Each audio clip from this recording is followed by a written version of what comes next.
Bienvenidos a un nuevo capítulo de Franco, Memoria Viva de España en Periodista Digital. Abordaremos hoy el que sin duda fue el mayor de los logros y la mayor de las conquistas del régimen de Franco, el Estado social, que no socialista, que propició por primera vez en España la aparición de una extensa, mayoritaria y sólida clase media al amparo efectivo de un lema repetido con la cadencia de un mantra: patria, justicia y pan. El Estado social del franquismo se cimenta en esos tres conceptos que conforman la unión y la identificación de lo nacional y de lo social, hasta convertirlos en sinónimos, rompiendo el vínculo tradicional entre el obrero y el socialcomunismo a través de una organización social y económica que situó en su centro de gravedad político el bienestar y la prosperidad de los trabajadores. Cuando a Franco le preguntaron de cuál de sus numerosos logros se sentía más orgulloso, la respuesta no pudo ser más elocuente: de la clase media. La innegable conquista del Estado social del franquismo, hasta entonces prácticamente inexistente en España, en la que no había otro orden social que la injusticia que mantenía en unas condiciones infrahumanas a un extensísimo proletariado rural y urbano heredado del nefasto siglo XIX y que, como consecuencia de las desamortizaciones, produjo aquel proletariado que nació en las clases inferiores urbanas, también retratado por Galdós, proletarios de levitas raídas, cuello duro y botas de charol, cuyo único refugio era un destinillo en el turnismo de la burocracia. De ese proletariado salieron la mayoría de los dirigentes de izquierdas que nos llevaron a la guerra civil. El Estado social del franquismo acabó con esa injusticia secular y de una España de proletarios hizo una España de propietarios. Gracias a su régimen, por primera vez, fueron desterrados de los hogares de los más humildes el analfabetismo y el raquitismo. Los trabajadores fueron protegidos y defendidos, se le pusieron bridas sociales al capital, se construyeron infraestructuras que llevaron el calor, la luz y la sanidad a todos los hogares de España. La vivienda en propiedad dejó de ser un lujo inalcanzable para la mayoría. Los españoles fueron los dueños de las grandes empresas y de la gran industria a través del INI, por lo tanto, dueños de su destino y de su futuro. Y todo se hizo gracias a Franco, a su régimen, a la doctrina social de la Falange y a dos hombres, entre otros muchos, cuya obra siguen disfrutando hoy los nietos y los bisnietos de los que construyeron el Estado social de Francisco Franco: José Antonio Girón de Velasco, padre de la Seguridad Social, y José Luis Arrese, padre de la vivienda social. Fernando Paz, escritor, historiador y profesor, y un servidor, Eduardo García Serrano, se lo contamos. Atentos, comenzamos. Durante el primer tercio del siglo XX, la sociedad española se hallaba comparativamente atrasada con respecto a los países europeos, con una estructura social muy polarizada que generaba una aguda injusticia social. Injusticia social que había sido una de las causas de la guerra civil. Hasta entonces, en España apenas se había acometido una revolución industrial modernizadora, por lo que el sector agrario era la base de la economía nacional. En consecuencia, la clase media era escasa y, especialmente en la mitad sur del país, existían muy pocos propietarios con grandes extensiones de tierras y un gran número de jornaleros que trabajaban por salarios de miseria y que vivían en condiciones de extrema penuria. Buena parte de los recursos mineros estaban en manos de empresas extranjeras, así como los ferrocarriles, en gran medida controlados por capital francés, que también tenía una fuerte presencia en el sector financiero. Los sectores gasístico y eléctrico contaban asimismo con una notable participación alemana, aunque existía un reseñable desarrollo industrial nacional en Cataluña, Vizcaya y Madrid. Numerosos sectores estratégicamente clave de nuestra economía eran dependientes del exterior. La tasa de analfabetismo era del 32%, más acentuada en el caso de las mujeres, y los niveles de instrucción general eran muy bajos. El problema era especialmente agudo en la mitad sur y en Galicia. Cuando comenzó la guerra apenas había descendido el número de analfabetos en España al 26%. La mortalidad infantil estaba en torno al 15%, el doble de países europeos como Alemania o Francia. Ya durante la guerra civil, el bando sublevado quiso asumir las aspiraciones sociales de mejora de la población, que sintetizó en el célebre eslogan: ni un hogar sin lumbre, ni un español sin pan. Aunque la situación lógicamente empeoró en la guerra y se complicó aún más en la inmediata posguerra, el Estado se afanó en desarrollar una política inspirada en la idea de justicia social de la Falange y en la doctrina social de la Iglesia. El objetivo de Franco fue siempre el de modernizar España. Se había educado en un ambiente dominado por las ideas regeneracionistas y deploraba el atraso de España que se traducía en un estado de intolerable postración y de dependencia del extranjero.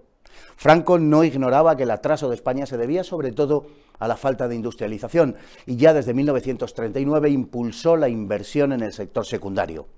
Pero la falta de recursos privados condujo a la creación del Instituto Nacional de Industria, el INI, una entidad pública que también financió y gestionó sectores estratégicos como la energía o la siderurgia.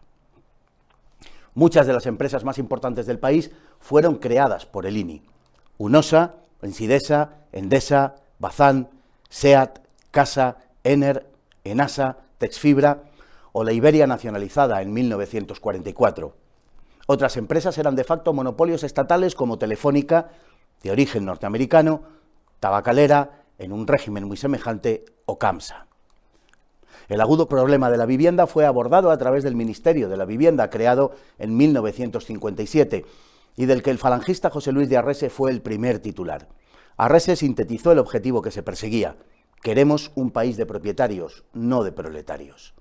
Se construyeron 4 millones de viviendas, de las que la mitad fueron de protección oficial. En un solo año, 1963, se levantaron más de 270.000 viviendas. Además, se protegió a los inquilinos mediante los contratos indefinidos y una efectiva protección frente a los desahucios. La ley de 1964 liberalizó algo el sector, pero se mantuvo la protección para los contratos firmados antes de esa fecha. Pero al respecto de la política social hay que destacar la ingente obra de José Antonio Girón de Velasco.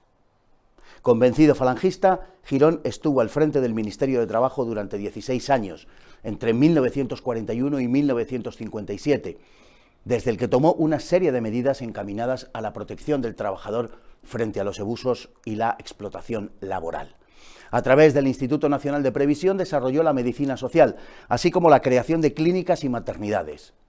También las mutualidades laborales, para proporcionar cobertura sectorial a las que las empresas estaban obligadas a contribuir. El régimen de subsidios familiares, creado durante la guerra, conoció un enorme crecimiento en el marco de una decidida política natalista a través de la que se ofrecían préstamos muy ventajosos para matrimonios y se estimulaba el nacimiento de hijos mediante leyes de protección a la familia numerosa que proporcionaban ventajas fiscales, prioridad en el empleo, acceso a la vivienda protegida y descuentos en educación y en desplazamientos, además del reconocimiento público mediante distinciones oficiales a las familias con mayor número de hijos. Ya durante la Guerra Civil, el Fuero del Trabajo había consagrado la subordinación de la economía al bien común. Reconocía la jornada de 8 horas y el descanso dominical y, por primera vez, las vacaciones pagadas. El Ministerio de Trabajo de José Antonio Girón reguló las reglamentaciones obligatorias a través del sindicato vertical. En 1953 se crearon los jurados de empresa en los que estaban representados los trabajadores y las empresas bajo la tutela del Estado. 10 años antes se había puesto en marcha la Magistratura del Trabajo para resolver los conflictos en el mundo laboral, que con frecuencia favorecía al trabajador. El seguro obligatorio de vejez e invalidez de 1947 fue la primera piedra en el sistema de pensiones públicas obligatorias, que daría lugar a la Seguridad Social en 1963. La Seguridad Social estableció un marco común de los distintos regímenes existentes, lo que representó un salto adelante decisivo en la modernización de la sociedad española. Se trató de un programa de universalización que comenzó por los trabajadores y continuó con los autónomos, empleados del hogar y agricultores. El sistema previó desde el principio la financiación tripartita: Estado, empresas y trabajadores, bajo la coordinación de un único organismo para todas las clases y regiones de España. La consecuencia fue la de una significativa mejora en las prestaciones de pensiones, desempleo, accidentes de trabajo, maternidad y enfermedad. Durante los últimos años de su gestión, Girón elaboró la Ley de Convenios Colectivos, finalmente aprobada en 1958, que puso en marcha un sistema de negociación entre las partes del mundo laboral dentro del sindicato vertical y que sentaría las bases de la futura evolución del mundo del trabajo en España.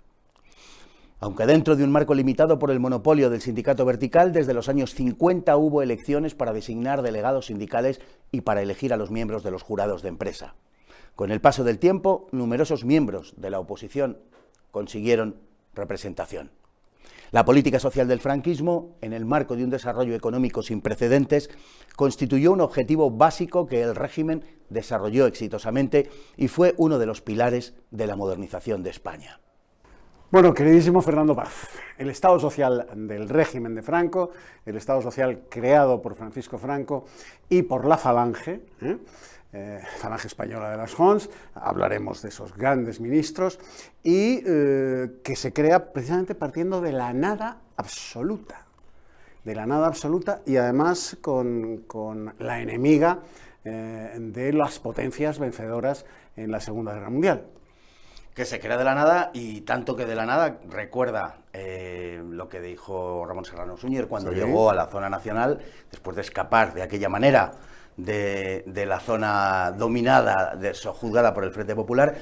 Ramón Serrano Suñer, al que tú tuviste ocasión de tratar largamente, lo cual tu testimonio personal es de un gran valor. Y bueno, aquello que dijo de que cuando pasa a zona nacional se encuentra con lo que denomina un estado campamental, es decir, la nada, efectivamente la nada. Y al final de la guerra, pues casi menos que la nada. Bueno, lo que se había ido haciendo en la zona nacional, pero desde luego la herencia de la zona dominada por el Frente Popular es desastrosa, sencillamente. Entonces, hay muchas veces que se dice que, bueno, todo el Estado social que hizo Franco se basó en muchas de las instituciones preexistentes, lo cual es una obviedad, claro, evidentemente. Ahora, todo eso había sido destruido, de eso no quedaba prácticamente nada. Y ya desde el Foro del Trabajo, el año 38, se empieza a reconocer los derechos laborales de los españoles y se erige un Estado social, no tan poco a poco, y desde luego con decisión. Se erige, digo, un Estado social a partir del Foro del Trabajo, ¿no? Y como bien dices, sobre dos vectores fundamentales. Uno, la doctrina social josé-antoniana, en una versión, si se quiere, sui generis del nacionalsindicalismo, es verdad, y la doctrina social de la Iglesia, que son los dos grandes apoyos ideológicos, podemos decir, de ese Estado social de Franco, que efectivamente pues, es un Estado que le da la vuelta a la historia de España y a todo ese pesimismo, a toda esa decadencia y a toda esa increíble injusticia social desde dentro y atraso comparativamente con el resto de Europa hacia afuera, ¿no? Sí, él es el que crea la nueva España, Francisco Franco, con ese Estado social, hasta entonces inédito. Hubo algún punto de referencia, evidentemente, en el directorio militar de Primo de Rivera, del 23 al 30, pero que no tuvo tiempo, ni muchísimo menos, y parte todo, como hemos dicho, de la nada. ¿Que había ideología respecto al Estado social? Pues sí, claro, eso nunca lo negó el régimen, evidentemente que había ideología a ese respecto, pero hechos prácticos, hechos consumados, son los que lleva a cabo el régimen del general Franco. No, sin duda ninguna. Evidentemente, cualquier Estado, cualquier sociedad, quizá excepto esta en la que estamos, que le niega el pan y la sal a nuestro pasado, claro. Precisamente, pero cualquier sociedad ha asumido siempre que tiene un pasado, claro, porque si no la propia sociedad no se explicaría y no se legitimaría sin ese pasado. Eso es natural y lógico. Y además hay que decir que en el régimen de Franco un sinnúmero de leyes en vigor durante la República se aplicaron, es decir, que entendió la existencia de una cierta continuidad incluso con el pasado que le había antecedido inmediatamente de la Segunda República. O sea, muchas leyes de carácter civil que procedían de antes, a su vez, pues estaban perfectamente presentes durante el régimen de Franco. Como digo, es ahora cuando se le niega a nuestro pasado el pan y la sal, como si hubiéramos España empezara en el año 78. Pero el régimen de Franco no pretendió exactamente tal cosa, ni mucho menos. Y se produjo un desarrollo social, bueno, que es la creación verdaderamente de ese Estado social, además con la pretensión de crecer sobre él, es decir, de hacer una España independiente y soberana, en la medida también en la que las circunstancias lo permitían. Pero sobre todo, dotarse de una base industrial, como fue la creación del INI en 1941, para modernizar España, fue una decisión, digamos, absolutamente determinante en nuestra historia. El siglo XIX, en definitiva, es la historia de una frustración permanente en cuanto a la modernización y el desarrollo industrial. Se habían intentado desarrollar políticas pues, que no habían resultado en ningún caso, por varias razones. La primera era la dependencia que se tenía del exterior, donde además ni siquiera se condicionaba, por ejemplo, la explotación de nuestro subsuelo a que los países que se la estaban llevando pusieran una industria de transformación en España de esas materias primas, sino que se llevaban, como si fuera una colonia, las materias primas y las transformaban, pues, por ejemplo, en Gran Bretaña, ¿no? Con lo cual España no tuvo ningún desarrollo industrial. Y luego por el empecinamiento también de carácter dogmático de desarrollar la industria conforme a unos ciertos parámetros ideológicos liberales que se mostraron absolutamente insuficientes para el desarrollo industrial de España y para su modernización. El propio Franco, al principio, inmediatamente después de la guerra, intenta que la modernización de España y la industrialización vayan de la mano de capital privado. Pero como no es posible, el objetivo no era favorecer a unos determinados intereses, claro, sino que España se desarrollara industrialmente y por tanto dijo que no se puede por este lado, pues montemos un holding nacional, que fue el Instituto Nacional de Industria, el INI, y ese es el paso decisivo. A partir de ahí, claro, se genera una sociedad crecientemente industrial que exige una atención a todos los elementos de la producción, máxime a la clase trabajadora, que además, dentro de lo que habían sido las fuerzas nacionales, naturalmente se identificaban más con la Falange, obviamente por su programa social. Claro. Y eso es lo que se trata de aplicar. Evidentemente, la gran doctrina, aparte de la doctrina social de la Iglesia, desde León XIII, la gran doctrina social, económica, laboral del régimen es la de la Falange. Eso es absolutamente indiscutible. Bien, son esos tres vectores fundamentales que vamos a ir desarrollando. Ya has apuntado lo del Instituto Nacional de Industria, el INI, cuyas empresas hicieron que los españoles por primera vez fueran los dueños de su futuro y de su industria, porque eran empresas nacionales. Luego, todas esas joyas de la corona, como se las llamó a partir del 78, pues fueron puestas en almoneda, tanto por Felipe González como por Aznar y como por los que les han seguido. Aznar lo remató. Aznar lo remató para justificar la entrada de España, recordemos, en el euro. Efectivamente. Para que cumpliéramos los criterios de convergencia a través de la venta de empresas públicas que, como perfectamente has dicho, eran de todos los españoles. De todos los españoles. Y pasaron a ser parte de unos pocos españoles nada más, y bueno, ahí quedó el SEPI, en fin, una participación del Estado que ya no dirige las empresas principales estratégicas y que sobre todo ha renunciado a la dirección estratégica de la economía, de una manera o de otra, pero creo que un Estado tiene que tener los sectores estratégicos en sus manos, Eduardo. El Estado social de Franco, corríjame si me equivoco, querido Fernando, hay dos, son muchísimos los logros, pero hay dos grandes logros que se emperran en tratar de arrebatarle, como tú has apuntado al principio del programa, pero que ni por esas consiguen arrebatarle la autoría de esos dos grandes logros, que son, luego mencionaremos los demás o los que nos quepan, que son la seguridad social y la vivienda social. Dos cuestiones de plenísima actualidad en negativo hoy. Sí, claro. Pero que gracias a esos dos grandes logros, la seguridad social que implementa ese gran falangista que fue José Antonio Girón de Velasco, y la vivienda social, los millones de viviendas sociales que se construyeron, que implementa ese otro gran falangista que fue José Luis de Arrese, pues los españoles alcanzaron la dignidad personal y nacional. Completamente, fue así, es decir, es que las cifras están ahí y los logros están ahí. Es verdad que la seguridad social, como tal, comienza en 1963, 6 años después de la salida de Girón, pero es Girón el que a través del Instituto Nacional de Previsión genera lo que, llamado de otra manera, era ya prácticamente la seguridad social misma, y además con el mismo objetivo, con una seguridad social nacional obligatoria para todos y con una financiación cuyas patas han pervivido hasta el día de hoy. Es hoy cuando está en duda la seguridad social, entre otras cosas porque se basa en una realidad que entonces era, gracias a Dios, muy vívida, y era los altísimos índices de natalidad en España.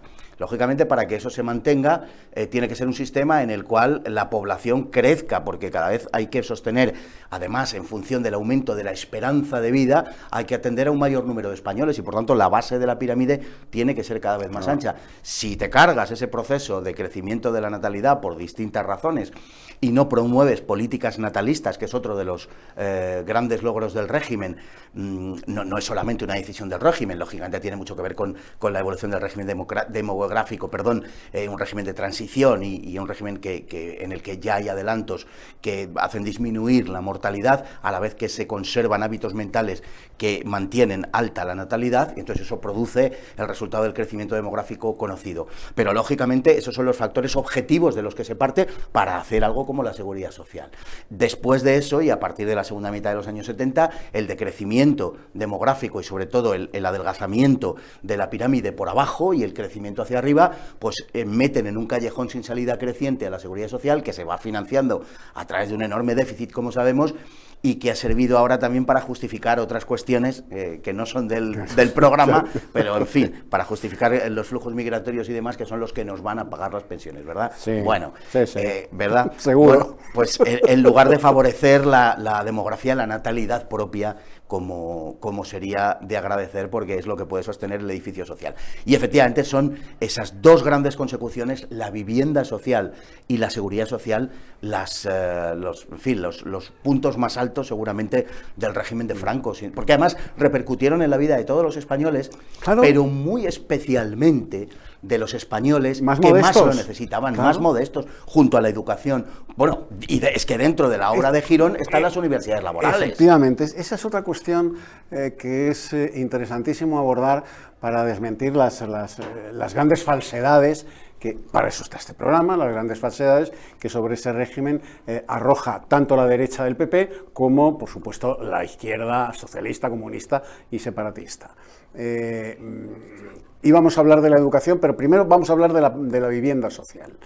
La vivienda social, hoy de plenísima actualidad, por ausencia, por no comparecencia, sí, no hay vivienda social, resulta que es otro de los grandes logros de ese Estado social.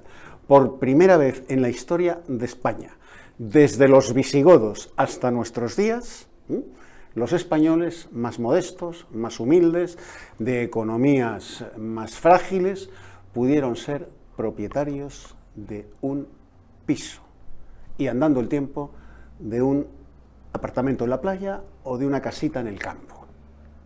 Los españoles de los extractos sociales económicamente más débiles, por primera vez en la historia de España, y esto es absolutamente innegable. Y sobre todo la mayoría de la población, porque como lo que se produjo fue una auténtica revolución con la creación de la clase media, como el sostén principal y fundamental de la sociedad, claro, la clase media en su conjunto pues podía ser propietaria, y como bien dices, propietaria de una casa, propietaria de un vehículo, propietaria de una segunda casa en la playa, en la montaña. Esa es la realidad que se despliega en España a partir de la segunda mitad de los años 50. Y sobre eso se gestó pues una sociedad que vislumbraba como objetivo fundamental, no lo olvidemos, además del crecimiento, una justicia social muy honda. Es que estuvo todo organizado sobre la base de proteger, en cuanto a la seguridad social, a los más modestos. Porque es que antes, por ejemplo, la atención médica era un asunto peliagudo para las clases menos favorecidas, lógicamente, que no podían acceder a una atención médica porque eran seguros privados, todo lo que había. Antes, querido Fernando, enfermaba padre... Bueno. Enfermaba padre y había que poner a trabajar hasta el niño de 6 años. Sí. Porque padre estaba enfermo. Así era. Y si moría padre, apaga y vámonos. Sí. Bueno, con eso acaba el régimen de Franco. Y lo que costó, Eduardo, porque había un montón de intereses de tipo corporativo, como es lógico, en la profesión médica, que lo veían con un cierto rechazo y que manifestaban una reluctancia clara a entrar en el sistema de seguridad social, porque pasaban de tener una consideración incluso social, pues sobre todo económica, a tener otra, de repente a trabajar por un salario y que no era lo mismo, en fin, que aunque se siguieron manteniendo las atenciones privadas, pero fundamentalmente era eso, y para poder atender a las clases sociales más desfavorecidas. La vivienda, pues lo acabas de contar tú, exactamente igual, más de 4 millones de viviendas, de las cuales la mitad fueron viviendas de protección oficial. En fin, no vamos a hacer comparaciones con lo que estamos padeciendo hoy, ¿no? No se sostiene. Pero es que era, por supuesto, algunas viviendas muchas viviendas eran manifiestamente mejorables. Claro, si lo comparas con lo que tenemos hoy, o con lo que tenemos hoy según quien tenga, según quien lo tenga. Pero en fin, era, como dicen ahora, una solución habitacional para algo más que para salir del paso, para establecerse y para tener una familia. Eran viviendas dignas, dignísimas en muchos casos. Y se atendió otra vez a aquellos que menos rentas tenían, o que, teniendo unas rentas más defendibles, por ejemplo, eran familia numerosa. Claro. O sea que había además un diseño, digamos, de toda la política donde se valoraban elementos muy distintos, muy diferentes, y donde se favorecían pues a determinados sectores sociales que eran, como digo, los menos pudientes. Y luego la educación, Eduardo, es que la educación es básica porque es un ascensor social, es el que permite salir con esfuerzo a una persona pues que por razones de su procedencia familiar y social tiene menos posibilidades, le permite ponerse a la altura pues de los mejores de la sociedad, o por lo menos de las clases medias.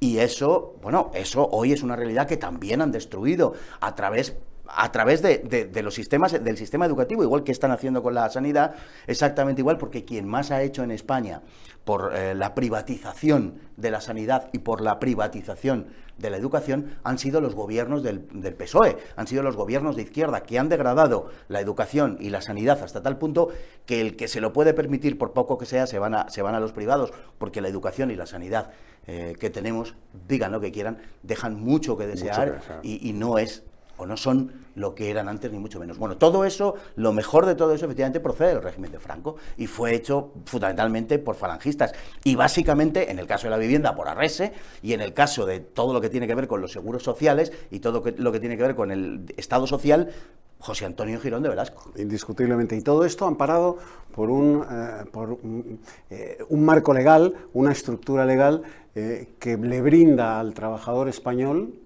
una protección y una cobertura de la que jamás había disfrutado.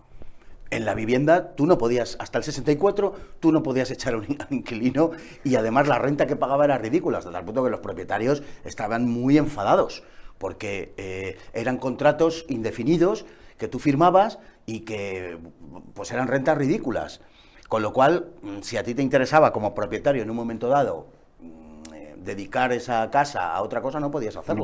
O sea, para todos los efectos tú casi habías cedido, no la propiedad, pero a los efectos prácticos, prácticamente hasta que el inquilino quisiera. Luego es verdad que desde el 64 se liberalizó un poco, pero todas las casas anteriores, todos los contratos anteriores se respetaron.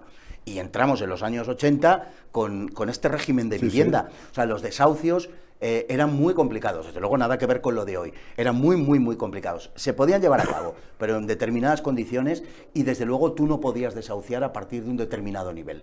O sea, y como eso, digamos, la protección se extendió en el caso de la vivienda y en el caso de los seguros sociales exactamente lo mismo. Es que era, bueno, la magistratura del trabajo, las magistraturas del trabajo estadísticamente tiene un 80% de fallos a favor del trabajador. Y los empresarios se quejaban de la política del régimen porque decían, tú a un trabajador no le contratas, te casas con él. Te casas con él. Bueno, porque entonces, a lo mejor los espectadores más jóvenes no lo tienen tan claro, entonces casarse era para siempre. Y claro, no había divorcio y toda esta cosa, y entonces el que se casaba ya sabía que se embarcaba en una aventura que... por eso decían los empresarios eso. Que terminaba, o como decía José Antonio, o en maravilla de gloria o en fracaso sufrido en severo silencio, ¿no? En aquel artículo sobre el divorcio. Sí. Bueno, pues terminaba de una manera o de la otra. Y no es lo de hoy, evidentemente. Y entonces pues se decía eso, tú con a un trabajador no le contratas, te casas con él. Y bueno, para echar a un trabajador, tenía que llegar borracho al trabajo y pegarte un día sí, día no, poco más o menos. Estoy exagerando un poco, pero es verdad que el despido libre como tal no existía. Era un régimen completamente distinto. Vamos, esto lo han reconocido hasta los viejos sindicalistas de Comisiones Obreras y UGT, me estoy refiriendo a Nicolás Redondo padre y al mitificado Camacho, que la protección que tuvo el trabajador español con el régimen de Franco, con el fuero de los trabajadores, bueno, pues esa acaba con la llegada precisamente de los socialistas al poder. Sí, sí, que se cargan las Cuando ordenanzas laborales claro. del 64, me parece que son, de los años 60, se las cargan, que es la protección al trabajador. Y montan el tinglado de las ETTs, del trabajo temporal, del trabajo por horas, de todas estas cosas. Que también existían, pero que existían de una forma decreciente dentro del régimen y que se trataba de que cada vez existieran menos y estuvieran regulados. Y es también quien aprueba los convenios colectivos. Por cierto, que los sectores, en fin, más cercanos al liberalismo económico, pues ponen el grito en el cielo por esta cuestión, porque pretenden que el trabajador negocie uno a uno con el empresario. Con el empresario, como si fueran fuerzas equiparables. Claro, bueno, pues es lo que hay. Pues con todo eso se terminó y fue para frenar los abusos y para proteger de forma efectiva. Y además es que es verdad, es que era efectiva la protección al trabajador. O sea, sobre eso no cabe ninguna duda. Y sobre eso se genera el Estado social de Franco. Ese Estado social que generó, a su vez, un apoyo, bueno, pues también innegable al régimen del general Franco por parte de la inmensa mayoría de los españoles. Y eso es algo que no se puede negar, aunque María Jesús Montero nos diga que la Seguridad Social la creó Felipe González. Pero es que además hay una cuestión de principio. Si tú quieres, de verdad, hablando en serio, si tú quieres erigir una sociedad sobre valores morales, no valores de bolsa, valores morales, tú no puedes hacerlo sobre la precariedad. Tú tienes que hacerlo sobre la seguridad del trabajador, del empleado, claro. Porque tú no le puedes pedir a una persona que no sabe si mañana lo van a despedir porque la empresa no ha obtenido los beneficios previstos, pues tú no le puedes pedir que se embarque en una aventura como la de tener una familia, tener hijos y, en fin, irse de su casa con sus padres, etcétera. Entonces, cuando se habla de esos valores morales y por otro lado en lo que se está mirando es a los valores de bolsa, se produce una colisión que es imposible de unir, ¿no? Que es imposible eso que se dice del liberal conservadurismo. No, las dos cosas no son posibles. No son posibles. Es un un imposible metafísico. Pero es un imposible. Totalmente. Es así. Entonces lo que se quería también era dar una solvencia y una solidez desde el punto de vista moral a la sociedad. Y evidentemente, bueno, a las pruebas me remito, se consiguió. El panorama hoy es pues muy diferente. No, absolutamente diferente. En definitiva, aquel régimen consiguió aquello que afirmaba José Antonio Primo de Rivera: mi sueño es la patria, el pan y la justicia para todos los españoles, pero fundamentalmente para aquellos que por carecer de justicia y de pan no pueden reconciliarse con la patria. Bueno, pues eso es lo que consiguió el régimen de Franco: patria, pan y justicia para todos los españoles, para todos. Y la revolución de la clase media, es que la creación de la clase media, claro. Es que esto es definitivo y terminante. O sea, España, como se ha comentado al principio del vídeo, España estaba en una situación de una enorme lejanía con respecto a Europa, en todos los terrenos y en todos los aspectos. España, si no fuese anacronismo decirlo, era un país tercermundista. Un país, acordémonos de las imágenes de Alfonso XIII visitando las Urdes. Una cosa terrible. Una cosa verdaderamente terrible. Fíjate las Urdes hoy cómo están, no tiene absolutamente nada que ver, gracias a Dios, con su situación, ¿no? Entonces, la comparación de España con cualquier país europeo era absolutamente lacerante. No solamente en la mitad sur, que es verdad, ahí fundamentalmente, por la injusticia social además terrible que había, por la falta de propiedad, es que Galicia era una región de un atraso tremendo, donde los índices de analfabetismo eran más altos, ¿no? Pero había que hacer una revolución, como el propio José Antonio dijo, hay que hacer una revolución, o como Maura, 25 años antes, también había anunciado hacer la revolución desde arriba, y decía Maura, vamos a hacer la revolución para que no nos la hagan, es decir, para que nadie utilice la necesidad de hacer una revolución pro domo sua para hacer otra cosa, que no es implantar la justicia social, sino coger la revolución como excusa, como palanca, como instrumento para crear un Estado tiránico, socialista, tipo marxista, etcétera, sino hacer un Estado social que impida la injusticia social, que es lo que justifica otras revoluciones. revoluciones. Y eso, naturalmente, pues la Falange lo tenía como núcleo central de su doctrina y permeó el franquismo en esa faceta de la política social. En otras podríamos, lógicamente, discutirlo y es otra cosa. Pero, desde luego, en la política social, Eduardo, sin ninguna duda. Y esas dos figuras, egregias de verdad, la de José Luis de Arrese y José Antonio Girón de Velasco, en mi modesta opinión, merecerían una estatua en cada capital de provincia española como sin poco. duda de ningún género. En cada capital de provincia, en cada hospital y en cada edificio de vivienda social. Hoy, sin embargo, les arrancan las placas. Porque es la única forma que tienen de construir la neohistoria esta que están construyendo. ¿Qué se les ocurre ante la realidad de los 4 millones de viviendas sociales que se hicieron? ¿Superar al franquismo haciendo 5 millones de viviendas, por ejemplo? No. Arrancar las placas, para que nadie sepa lo que se hizo, la adulteración de la historia en la que estamos. Y eso es lo que les permite a hacer algunos vídeos, ciertos vídeos que rulan por ahí, mintiendo soberanamente sobre lo que fue el régimen y sobre lo que ha sido la historia de España. Y ha sido así, y esos son los datos. Pues para eso está este programa en Periodista Digital, Franco, Memoria Viva de España. Nos tenemos que ir, Fernando, hasta la próxima edición. Volveremos pronto, Dios mediante. Gracias, amigos, por su atención y hasta una próxima edición de Periodista Digital, en Periodista Digital de Franco, Memoria Viva de España.